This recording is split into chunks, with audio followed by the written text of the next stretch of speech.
Hello and welcome to this great investors edition of Wealth Track. I'm Consuelo Mack. This week we are visiting with an investment great who recently left us.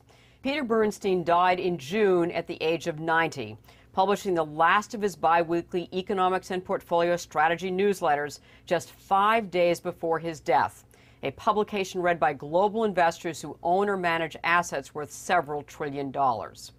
Peter was a rare combination of old-fashioned gentleman and razor-sharp intellect.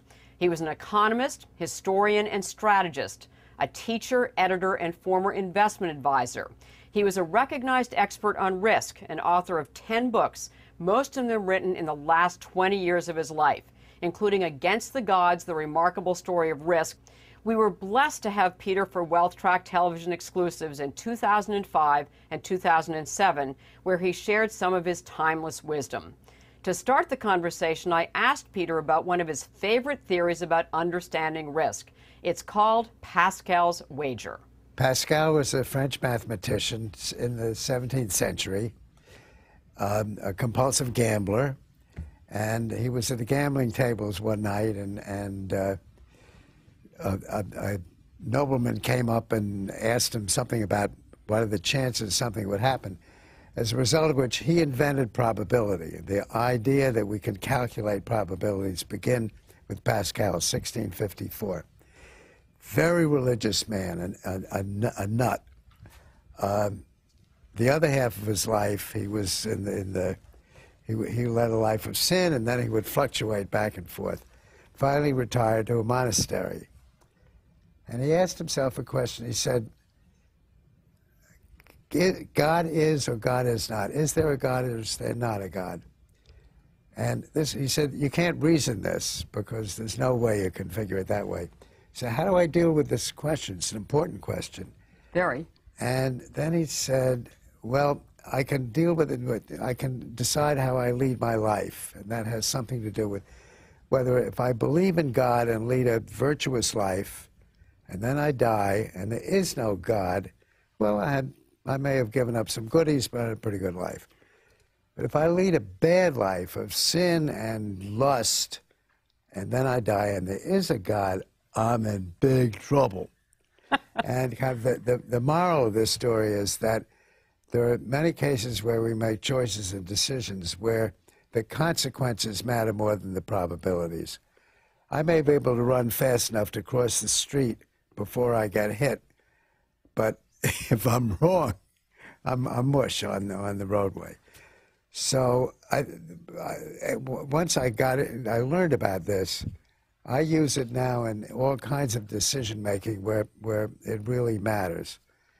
That very often you have to forget the probabilities because the consequences are so serious.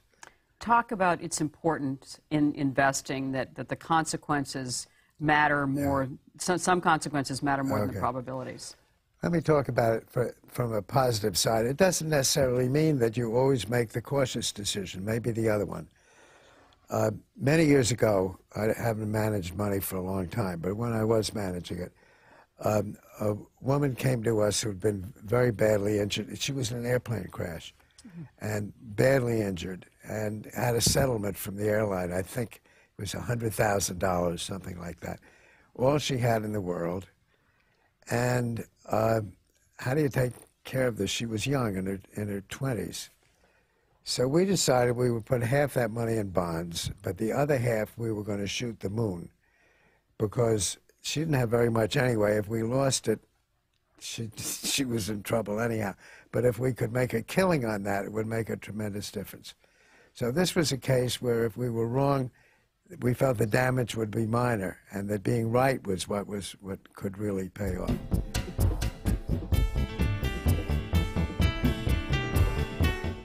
My next interview with Peter Bernstein took place in 2007. One of your quotes is, "We really do not know what the future holds. Risk in our world is nothing more than uncertainty about the decision that other human beings are going to make and how we can best respond to those decisions." What are some of the decisions that human beings are making now that either that are changing the markets, that represent opportunity or risk? This is an important idea. You think oh, the markets are going to give us 11% over the long run or whatever. The markets are going to give us whatever somebody else will pay for what we own. And you really don't know what that's going to be.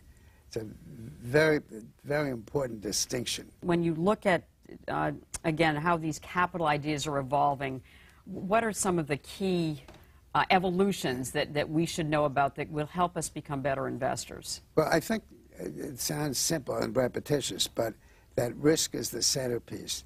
That we can't manage returns. We're going to get what we're going to get, but we can manage our risk.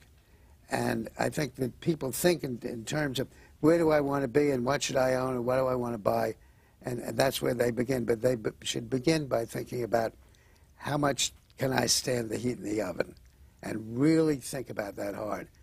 I mean, Harry Markowitz, who kind of was the man who started this whole business in 1952, he was sent to read a book about how to value stocks. He didn't know anything at all. And it said you should buy the single best stock that you could find. It was a very famous book.